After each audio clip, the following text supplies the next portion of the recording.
नमस्कार बंधु। आज मैं आपको अवकलन के अनुप्रयोग करना सिखाएंगे। अवकलन के अनुप्रयोग परीक्षा के लिए बहुत महत्वपूर्ण हैं। परीक्षा में आपको अवकलन के अनुप्रयोग और समाकलन के अनुप्रयोग दोनों ही बहुत महत्वपूर्ण हैं। ये आपको 2 नंबर, 3 नंबर, 4 नंबर में आपको करने के लिए मिलेंगे। आज का पहला क्वेश्चन दे रहा है, एक वृत्त के क्षेत्रफल के परिवर्तन की दर इसकी त्रिज्या के सापेक्ष ज्ञात कीजिए। उसने देखो सीधे दे दिया, क्या दे दिया, एक क्षेत्रफल के परिवर्तन की दर इसकी त्रिज्या के सापेक्ष ज्ञात कीजिए, यानी त्रिज्या के सापेक्ष ज्ञात करनी है। और आर का भी मान दे दिया है, आर बराबर दे दिया 5 सेंटीमीटर। वृत्त का क्षेत्रफल क्या होता है, ए बराबर पाई आर स्क्वायर, यही होता है। अब आर के सापेक्ष अवकलन करना है। क्या करना है, आर के सापेक्ष अवकलन। जब आर के सापेक्ष अवकलन करेंगे तो यही हो जाएगा D a upon D R. ये समझो, यानी जब आर के सापेक्ष, उसने खुद ही कहा, देखो आर के त्रिज्या के, ठीक है, त्रिज्या के सापेक्ष, तो आर के सापेक्ष ही तो किया हमने। आर के सापेक्ष करेंगे तो इसका अवकलन क्या हो जाएगा, 2 पाई आर, ये हो गया। इसका मान 2 पाई इंटू आर का मान आप कितना दे रहा, 5, तो ये कितना हो जाएगा 10 पाई आर, और ये हो गया सेंटीमीटर स्क्वायर। यानी आर का मान हमने 5 रख दिया, 2 पंजे 10 पाई सेंटीमीटर स्क्वायर। ये अवकलन के अनुप्रयोग। क्वेश्चन को आप उतार लें।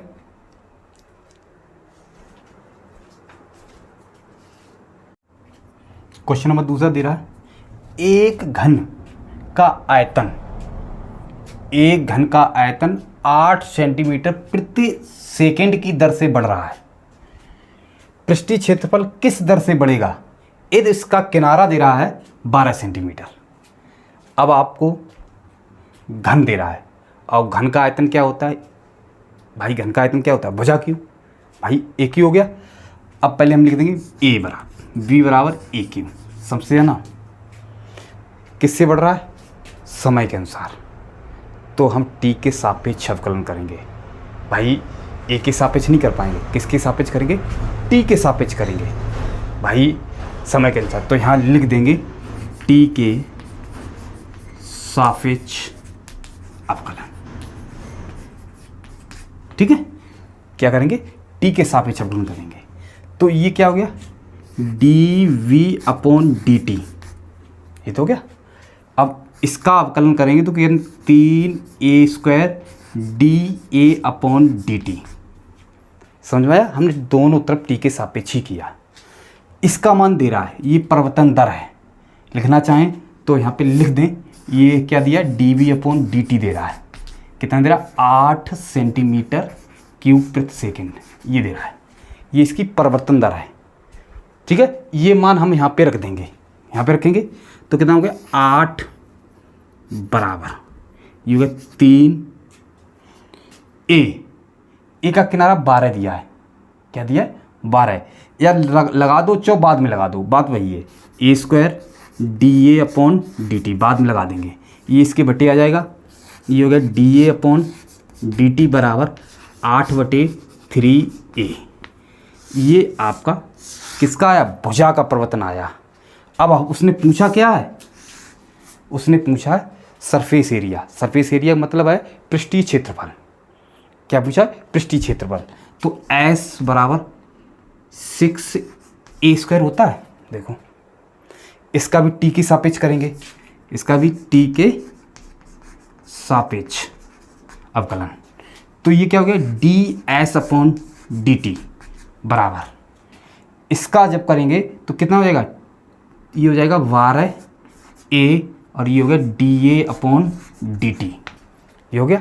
अब D a upon D t का मान यहाँ से लगाएंगे, कहाँ से लगाएंगे, यहाँ से। तो देखो 12 ए इंटू 8/3 ए स्क्वायर, इससे ये कैंसिल हो गया, ये आपका कैंसिल हो गया।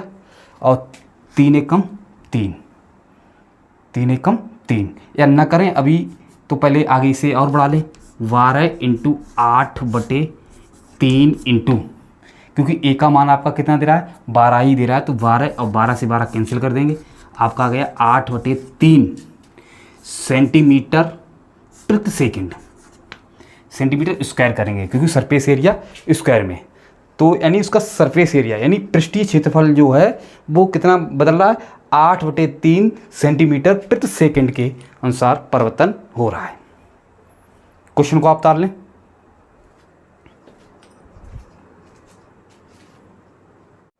देखिए क्वेश्चन नंबर 3 दे रहा है, एक वृत्त की त्रिज्या समान रूप से 3 सेंटीमीटर प्रति सेकंड की दर से बढ़ रही है, ज्ञात कीजिए वृत्त का क्षेत्रफल किस दर से बढ़ रहा है, r बराबर 10 सेंटीमीटर।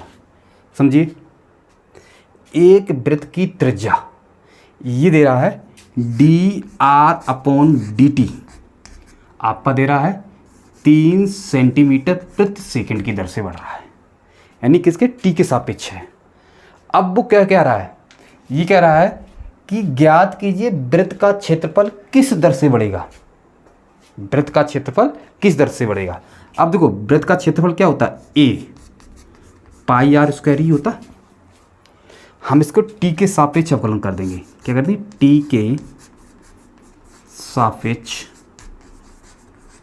अवकलन। अब t के सापेक्ष अवकलन करेंगे तो ये क्या है, dA/dt बराबर 2πr/dr/dt। भाई हमने t के सापेक्ष ही किया, और dA/dt भाई वृत्त का क्षेत्रफल, ये तो परिवर्तन किसका होगा, क्षेत्रफल का। यहाँ पे मान लगा देंगे 2π इंटू आर का मान कितना आपका दे रहा है 10 इंटू dr/dt आपका मान कितना दे रहा है 3। ये हो गया dA/dt बराबर, गुणा कर लेंगे कितना हो गया, 3 दूनी 6, यानी कितना होगा 60 पाई, और ये हो गया सेंटीमीटर स्क्वायर प्रति सेकंड। ये आपका आंसर। क्वेश्चन को आप उतार लें।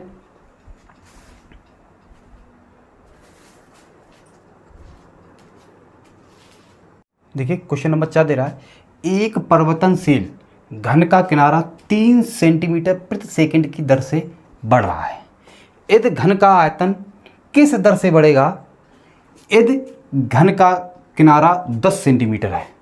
देखिए किनारा, घन का किनारा चाहे a मान लें चाहे x मान लें, जिससे भी माने। देखिए ये दे रहा dA/dt, हमने a मान के किया, ठीक है। घन का किनारा जो है आपका परिवर्तन हो रहा है उसमें 3 सेंटीमीटर प्रति सेकंड से, कितने किससे हो रहा है, 3 सेंटीमीटर प्रति सेकंड से परिवर्तन यानी बढ़ रहा है।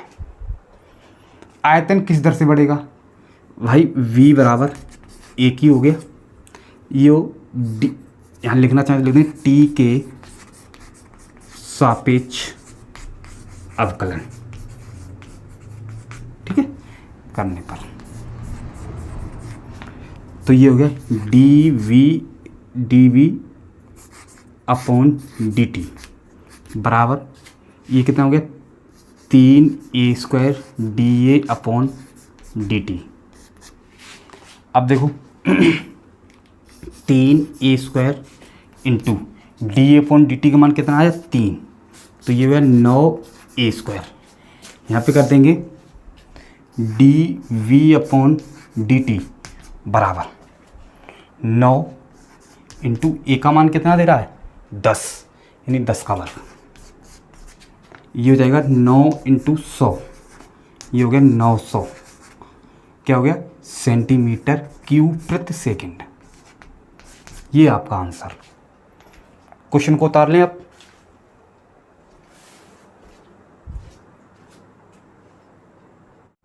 देखिए क्वेश्चन नंबर 5 दे रहा है, एक वृत्त की त्रिज्या 0.7 सेंटीमीटर प्रति सेकंड की दर से बढ़ रही है, इसकी परिधि में क्या वृद्धि होगी, यदि r बराबर दे रहा है 4.9 सेंटीमीटर।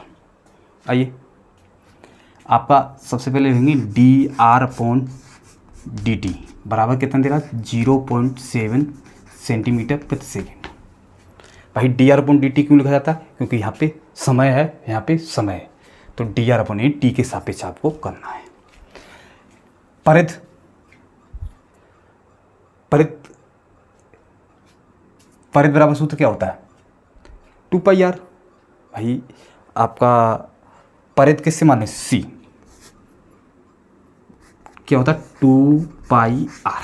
सही है, 2πr। अब देखिए इसका अवकलन करेंगे किसके सापेक्ष? टी के सापेक्ष। टी के सापेक्ष अवकलन करने पर तो क्या होगा? D c upon D t बराबर 2π d r upon D T. ये हो गया, ये हो गया d c upon D t. 2π into d r upon D t का मान आया 0.7, या इसको लिख देंगे d c upon D t बराबर, इसका गुणा कर देंगे तो 1.4π सेंटीमीटर प्रति सेकंड। ये इसका आपका आंसर आएगा, क्योंकि इसमें आर आई नहीं तो आर का मान रखा नहीं जाएगा। ये आपका आ गया परिध की, यानी जो परिध में परिवर्तन हो रहा है, यानी जो बढ़ोतरी हो रही है वो कितना आया? 1.4π सेंटीमीटर प्रति सेकंड। आपके 5 क्वेश्चन अवकलन के अनुप्रयोग के कराए, बाकी क्वेश्चन अगले भाग में आपको कराएंगे। तब के लिए धन्यवाद।